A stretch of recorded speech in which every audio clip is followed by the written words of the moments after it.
बेलापुर नाम के गांव में माया नाम की एक लड़की अपनी माँ रमा और पिता सुरेश के साथ रहती थी। माया का परिवार बहुत गरीब था। उसके माता पिता मजदूरी का काम करते थे। बड़ी मुश्किलों से उनके घर का खर्चा जैसे तैसे निकाल पाते थे। कुछ ही दिनों में दिवाली का त्योहार आने वाला था और इधर माया के माता पिताजी को कोई काम नहीं मिल पा रहा था। एक दिन माया अपनी माँ से, माँ, दिवाली आने वाली है तो हमारे घर में भी नए कपड़े पटाखे लाएंगे ना पिताजी? मेरी सारी सहेलियाँ नए कपड़े और पटाखे लाने वाली है। हम दिए भी जलाएंगे और हमारे छोटे से आंगन में रंगोली भी बनाएंगे। माया अपनी माँ को अपने सपने बता रही थी। उसकी बातें सुन रमा मन ही मन बहुत दुखी हो जाती है और अपने बेटी को गले लगा लेती है और माया से, माया, तुम तो जानती हो बेटा, तुम्हारे पिताजी और मैं मजदूरी करके घर चलाते हैं और हमारे पास कुछ दिनों से कुछ भी काम नहीं है। हमारी किस्मत बाकी के लोगों की तरह नहीं है, लेकिन फिर भी अगर कहीं कुछ बन पाए तो जरूर लेकर आएंगे बेटा। माया अपनी माँ की बातें सुनकर नाराज हो जाती है और घर के पास एक पेड़ के नीचे जाकर बैठती है। माया को नाराज देख रमा की आंखों में आंसू आ जाते हैं। अब रमा अपने घर के काम में लग जाती है। दिवाली आने में कुछ ही दिन बाकी थे। उसी में माया उदास होकर एक नदी के किनारे पर बैठी थी। उसी समय दो बच्चियां माया के पास खेलते हुए आई और उसमें से एक, जिसका नाम रूपाली था, वो माया के पास आकर, तुम ऐसे अकेले क्यों बैठी हो? तुम चाहो तो हमारे साथ खेल सकती हो। मैं तुम्हारे साथ नहीं खेल सकती। मैं गरीब परिवार से हूँ और तुम तो अमीर परिवार से लगती हो। तुम्हारे माँ पिताजी तुम्हें मेरे साथ खेलने पर डांटेंगे। क्या? वो हमें क्यों डांटेंगे? तुम गरीब हो इसलिए? ऐसा कुछ भी नहीं है। गरीब आदमी भी चाहे तो मेहनत करके पैसा कमाकर अमीर हो सकता है। रूपाली की बातें सुन माया उससे दोस्ती कर लेती है। खेल खेलने के बाद रूपाली माया को अपने घर दिवाली पर आने के लिए कहती है। यह बात सुनकर माया बहुत खुश हो जाती है और घर पहुंचते ही माया माँ को रूपाली के बारे में बताती है। माँ, मुझे रूपाली ने अपने घर दिवाली के लिए बुलाया है, तो मैं जा सकती हूँ ना?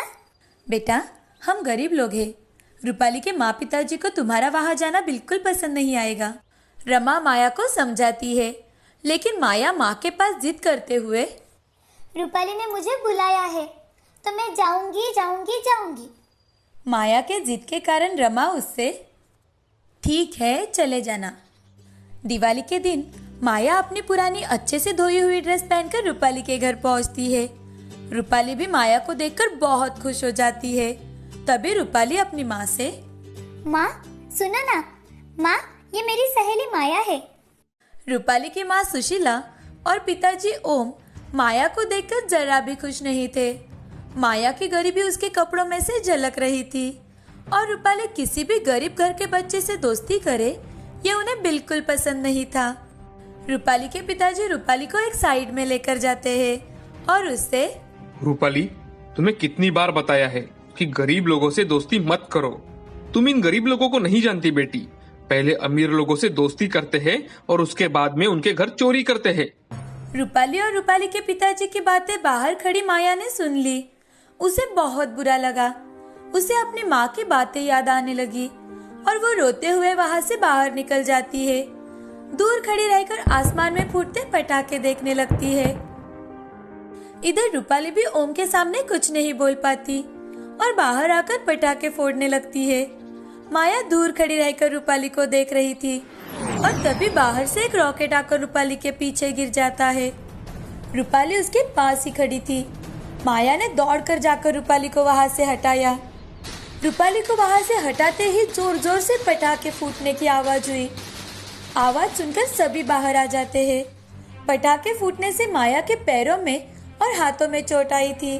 ये देख रूपाली माया से कुछ बोलती, तभी रूपाली के पिता रूपाली से, रूपाली मेरी बच्ची, तुम्हें कुछ हुआ तो नहीं ना? पिताजी, आज अगर माया ना होती तो मुझे जरूर कुछ न कुछ होता। उसी ने मेरी जान बचाई है।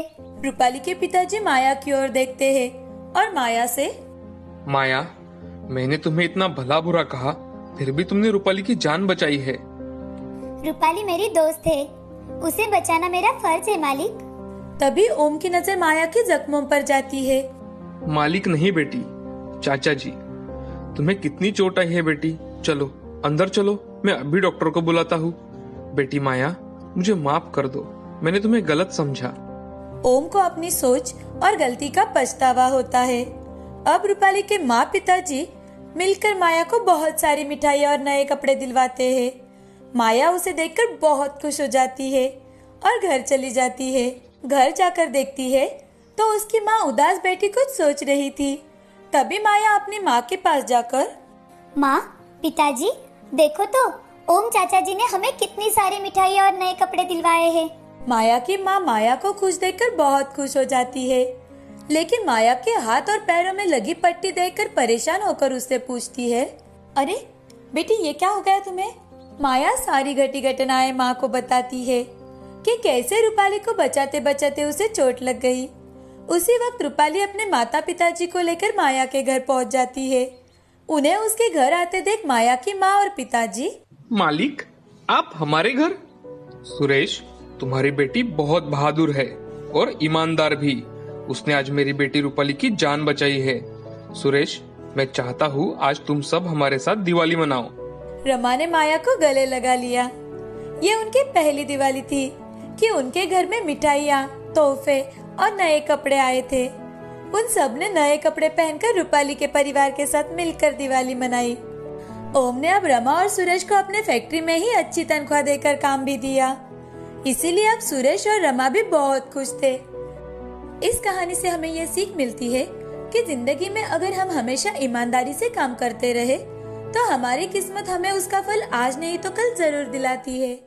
एक हरिहर नाम के गांव में आस्था नाम की एक धनवान लड़की रहा करती थी। आस्था के पिताजी विजय एक बहुत बड़े बिजनेसमैन थे। महीने में 2-3 बार वो काम के सिलसिले में विदेश जाकर आते थे। आस्था की माँ प्रिया एक बहुत बड़ी ड्रेस डिजाइनर थी। आस्था उनकी इकलौती बेटी होने के कारण उन्होंने उसे बहुत लाड़ प्यार से पाला था, क्योंकि उनके पास पैसों की कमी नहीं थी। इसीलिए आस्था जो भी मांगती मिनटों में उसके सामने वो चीज हुआ करती थी। जब भी विजय विदेश से लौटता था तो आस्था के लिए कीमती खिलौने लाया करता था। ये देख आस्था बहुत खुश हुआ करती थी। प्रिया भी लेटेस्ट डिजाइन के कपड़े बनवाती थी। एक दिन प्रिया आस्था से, ये लो आस्था, नया ड्रेस, कैसा है जरा पहनकर बताओ। मम्मी, ये ड्रेस तो बहुत ही अच्छा है, थैंक यू। आस्था को इस बात का अब गर्व होने लगा था कि उसके पास जो भी कपड़े और खिलौने हैं वो किसी भी सहेलियों के पास नहीं है। विजय और प्रिया आस्था के साथ ज्यादा वक्त नहीं बिता पाते थे, इसीलिए वो उसे कीमती खिलौने लाकर देते थे। आस्था के घर के पास नव्या नाम की एक गरीब लड़की रहा करती थी। उसकी माँ मीना आस्था के घर काम किया करती थी। नव्या के पिताजी रमेश भी फैक्ट्री में मजदूरी का काम किया करते थे। रमेश और मीना उनके पास जो भी था उसमें नव्या की बड़ी प्यार से देखभाल किया करते थे। नव्या और आस्था एक ही उम्र के थे। जब नव्या अपने माँ के साथ आस्था के घर जाती थी तब आस्था उसे खिलौने दिखाती थी। जानती हो, ये ड्रेस मेरी मम्मी ने मेरे लिए खास करके बनवाया है और ऐसा ड्रेस किसी के पास नहीं है। और ये खिलौना मेरे पापा ने इंग्लैंड से लाया हुआ है। तुम तो ऐसे खिलौनों के बारे में सपनों में भी नहीं सोच सकती। तुम्हारे ड्रेस तो देखो कैसे है। आस्था हमेशा नव्या को नीचा दिखाती थी और दूसरों का हमेशा मजाक उड़ाती थी। आस्था बहुत सारे ड्रेस 1-2 बार पहनती और डाल दिया करती थी। प्रिया उन ड्रेस को लेकर घर के काम वाली को दिया करती थी। नव्या अपने स्कूल के दोस्तों को हमेशा किसी न किसी तरह से मदद कर दिया करती थी। नव्या के स्कूल में सब उसके दोस्त थे और आस्था स्कूल में अपनी महंगी गाड़ियां और खिलौने बच्चों को दिखाने के लिए लेकर जाती थी। उसके खिलौने देख बच्चे उसे घेरा करते थे, मगर मन ही मन उसे कोसते रहते थे। एक दिन आस्था अपनी माँ प्रिया से, मम्मी, अगले हफ्ते मेरा बर्थडे है, आप मुझे क्या गिफ्ट देने वाले हो? अरे हाँ, मैं तो मेरा बच्ची का बर्थडे भूल ही गई थी। क्या चाहिए मेरी गुड़िया को? मम्मी, मुझे एक डॉल हाउस चाहिए जो कि बहुत बड़ा हो। ठीक है बेटा, मैं अभी ऑनलाइन ऑर्डर कर देती हूँ। Thank you mummy. ऐसा कहकर आस्था वहां से चली जाती है और तभी नव्या आस्था का एक बहुत ही शानदार ड्रेस पहनकर उसके माँ के साथ आती है। तभी आस्था नव्या से, अरे तुम पर ये ड्रेस बहुत अच्छा लग रहा है, मुझे तो पता ही नहीं था कि मैंने फेंका हुआ ड्रेस इतना अच्छा होगा। ये मेरी माँ ने मुझे दिया है। ये तुम्हारा ड्रेस है? हाँ, ये मेरा ही ड्रेस है। वैसे तुम गरीबों पर अमीरों के कपड़े बहुत जचते हैं। जाने दो, मेरे पास बहुत सारे कपड़े हैं। तुम भी क्या याद रखोगी? ये लो मेरा और एक कीमती ड्रेस। ऐसा कहकर आस्था ने उसका एक नया ड्रेस नव्या को दिया। मुझे ये ड्रेस नहीं चाहिए, तुम ही रखो। ऐसा कहकर नव्या वहां से चली गई। तभी आस्था खुश होकर अपने पिताजी के पास गई और अपने पिताजी से, पिताजी, मेरा अगले हफ्ते बर्थडे है, आप भूल गए? अरे, मेरी गुड़िया का बर्थडे भला मैं कैसे भूल सकता हूँ। तुम्हारे जन्मदिन पर मैं तुम्हें बहुत बड़ा सरप्राइज देने वाला हूँ। तुम चिंता मत करो। थैंक यू पिताजी। जाओ, अब तुम खेलो। ऐसा कहकर आस्था अपने बर्थडे का अब बेसब्री से इंतजार करने लगी। आस्था का जन्मदिन और नव्या का जन्मदिन एक ही दिन था। मीना और रमेश ने नव्या को बुलाया और, बेटी, तुम्हारे जन्मदिन पर तुम्हें क्या चाहिए, बताओ मुझे। अरे पिताजी, मैं तो भूल ही गई। पिताजी, मेरे चप्पल बहुत खराब हो गए हैं, मुझे नए चप्पल दिला दो ना। तो ठीक है, मेरी बिटिया को हम नई चप्पल खरीदेंगे। नव्या भी अब उसके जन्मदिन का बड़े बेताबी से इंतजार करने लगी। आस्था ने पूरे क्लास में बता दिया था कि उसके बर्थडे पर उसके पिताजी उसे सरप्राइज गिफ्ट देने वाले हैं और सबको बर्थडे पार्टी के लिए इनवाइट किया। मगर नव्या ने अपनी सहेलियों को और दोस्तों को अपने बर्थडे के बारे में नहीं बताया। इतवार के दिन रमेश और मीना ने सुबह उठकर नव्या को उठाया और उसे जन्मदिन की ढेर सारी शुभकामनाएं दी। मीना ने उसे नहलाकर उसे नया ड्रेस पहनने के लिए दिया। रमेश ने भी नव्या को नई चप्पल लाकर दी। ये देख नव्या बहुत खुश हो गई। नव्या अपने माँ पिताजी से, माँ, पिताजी, आप दोनों का बहुत बहुत धन्यवाद। तभी रमेश और मीना नव्या के साथ मंदिर में भगवान के दर्शन करने के लिए गए। और दूसरी ओर आस्था के पिताजी विजय को किसी अर्जेंट काम से लंदन जाना पड़ा। सुबह ही विजय ने आस्था को फोन किया। Happy birthday my princess. बेटा, मुझे कुछ अर्जेंट काम के सिलसिले में लंदन आना पड़ा। मैं जल्द ही वापस आ जाऊंगा। थैंक यू पिताजी। ऐसा कहकर आस्था अपने कमरे से बाहर आई तो आस्था अपनी माँ को आवाज लगाती है, मम्मी, मम्मी, कहाँ हो? उसकी आवाज सुन घर की नौकरानी ने एक ड्रेस उसके हाथ में दिया और कहा, बेटी आस्था, तुम्हारी माँ ने तुम्हें आज ये ड्रेस पहनने के लिए दिया है। जन्मदिन की ढेर सारी शुभकामनाएं। धन्यवाद चाची। मम्मी कहाँ है? बेटी, माँ को सुबह ही अर्जेंट काम की वजह से बाहर जाना पड़ा। तुम नहाकर तैयार हो जाओ। जी। आस्था जा रही थी तभी फिर से फोन बजा। आस्था ने जल्दी जाकर फोन उठाया तो प्रिया फोन पर बात कर रही थी। Happy birthday princess. मेरी बच्ची, मैं आज सुबह अर्जेंट काम होने की वजह से ऑफिस आई हूँ। मैं शाम तक घर आ जाऊंगी, तुम तैयारी करके रखना। ठीक है मम्मी। ऐसा कहकर आस्था ने फोन रख दिया और अपने कमरे में जाकर रोने लगी। उसे आज बहुत बुरा लगा। शाम को आस्था का घर बर्थडे पार्टी के लिए सजाया गया।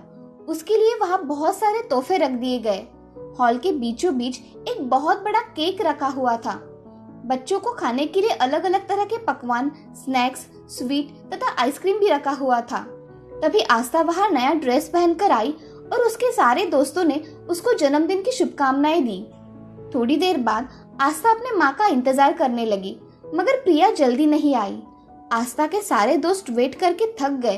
तभी एक दोस्त आस्था से, आस्था, तुम्हारी मम्मी को आने में बहुत देर हो जाएगी। हमें अभी हमारे घर जाना चाहिए। बाय। ठीक है, बाय। ऐसा कहकर सारे दोस्त वहां से चले जाते हैं। तभी प्रिया का आस्था को फोन आता है, बेटा, मुझे आने में थोड़ी और देर हो जाएगी। तुम तुम्हारे दोस्तों के साथ अपना जन्मदिन मना लेना, ठीक है? सॉरी बेटा।